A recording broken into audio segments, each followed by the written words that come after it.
gobierno del presidente ruso Vladimir Putin reprimió a miles de manifestantes que ayer salieron a las calles para exigir la liberación del líder opositor Alexei Navalny después de que este fuera condenado a 3 años y medio de cárcel, de los cuales tendrá que cumplir 2 años 8 meses por violación de libertad condicional tras una sentencia suspendida en 2014 por el Tribunal Europeo de Derechos Humanos. Unas 1,000 personas fueron detenidas en Moscú y San Petersburgo, mientras varios periodistas fueron golpeados por la policía. La Unión Europea, Estados Unidos, Alemania, Reino Unido, Francia, entre otros, pidieron la liberación inmediata del opositor ruso. El Kremlin calificó estos llamados de injerencistas que piden blanquear los delitos cometidos por Navalny.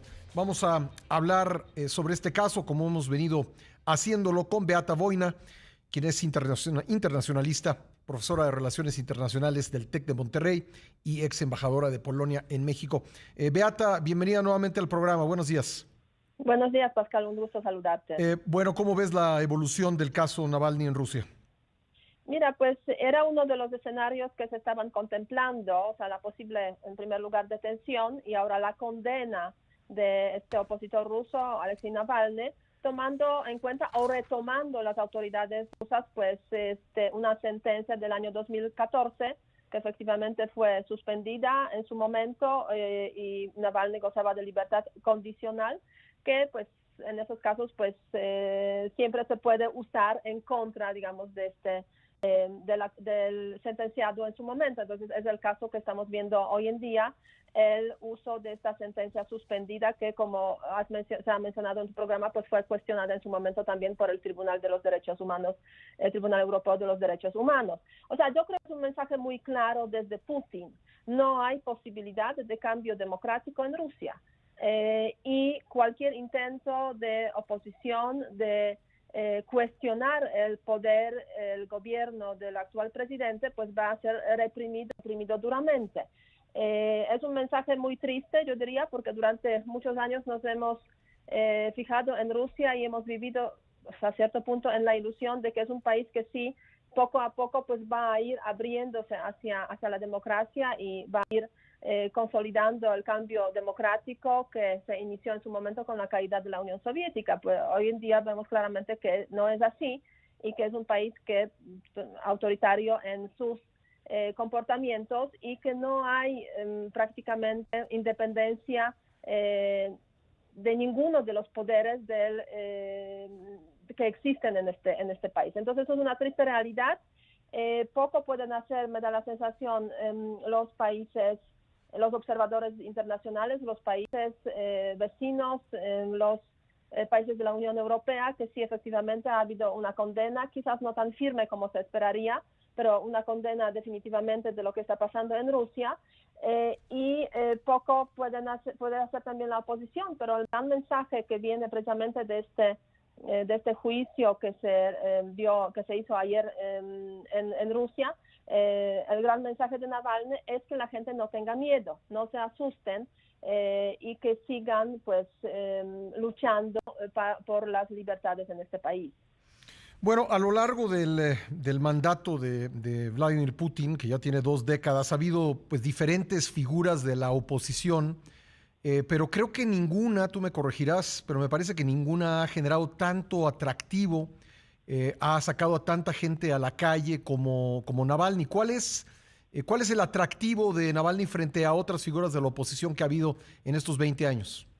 Mira, pues efectivamente hubo varias figuras, entre ellas pues Boris Nemtsov, que fue asesinado en 2015, Jodorkovsky, en su momento el empresario que pasó prácticamente 10 años en la prisión después de que intentó pues generar alguna opción política, alguna alternativa a Putin.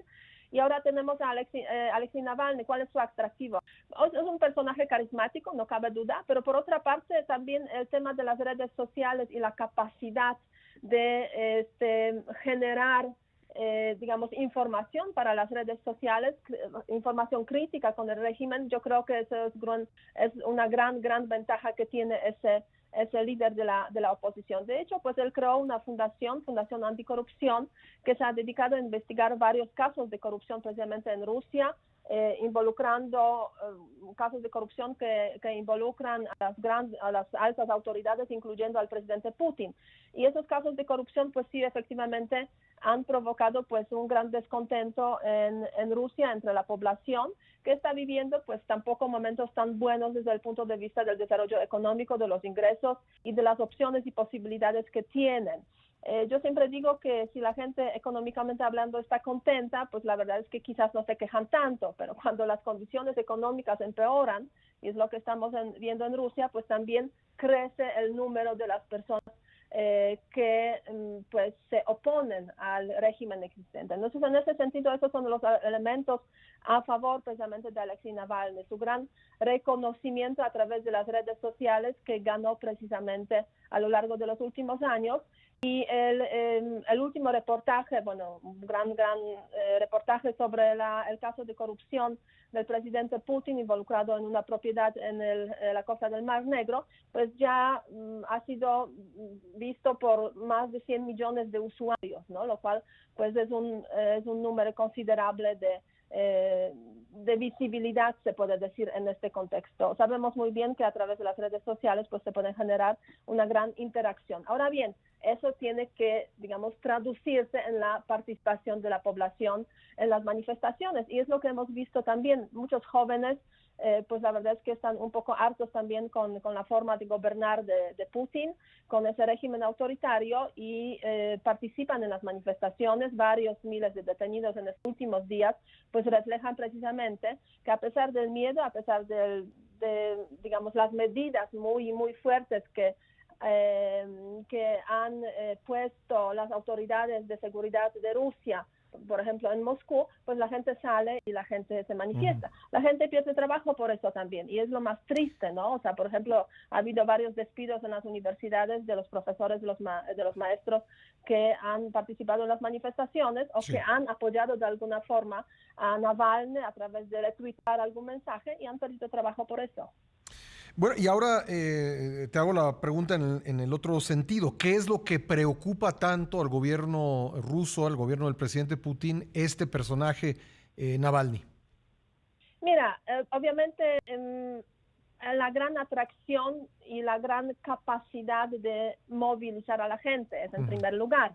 En segundo lugar, pues el régimen pues quiere sobrevivir más tiempo, ¿no? Y en ese sentido, pues las reformas de la Constitución que se han hecho precisamente este año permiten que este régimen sobreviva hasta el año 2036, si las cosas van bien, se puede decir entre comillas. O sea, si no hay mucha movilización de la oposición, si hay elecciones como ha habido hasta ahora, pues medio amañadas, digamos, del presidente Putin, pues hasta 2036 él podría gobernar. En ese sentido, yo creo que ese es el temor fundamental, que no haya oposición, que no haya manifestaciones, y que se mantenga el régimen tal como pues lo hemos visto hasta ahora. Y este momento que estamos viendo justamente es muy particular también, porque el presidente Putin y las autoridades rusas están aprovechando también el tema de la pandemia del coronavirus y precisamente de la vacuna Sputnik, todo lo que pasa alrededor de la vacuna Sputnik, pues para desviar un poco la atención de este tema.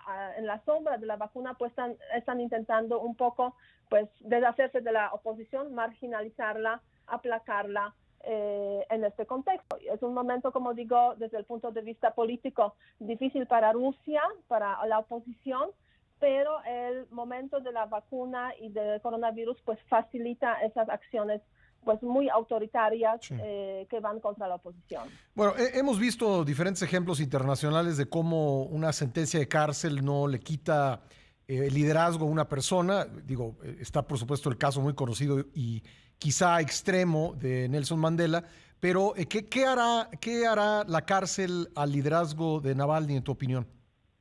Pues le va a convertir a Navalny en un personaje mucho más sólido desde el punto de vista político. De hecho, pues se está mencionando mucho precisamente que hasta ahora las autoridades rusas han evitado meterle a la cárcel a Navalny, precisamente para no convertirlo en mártir. En mártir se puede decir del cambio, mártir de quizás una nueva revolución en Rusia, ¿no? Mártir de la democracia. Entonces, en ese sentido, pues esos años que él pasará en la cárcel le van a dar una mayor madurez política, y en ese sentido, pues obviamente es difícil prever qué va a pasar en 2 años, casi 3 años que va a estar ahí, pero no cabe duda que la lucha política que él inició y pues va a seguir, porque pues alrededor de él hay un grupo pues fuerte de personas, también su esposa que está muy involucrada en el asunto, y lo que hemos visto también en el caso de Bielorrusia, a los líderes, a los hombres se les meten en la cárcel, pero las mujeres se convierten en las líderes, o sea, siguen con la lucha y hasta pueden pues liderar casi una revolución, ¿no?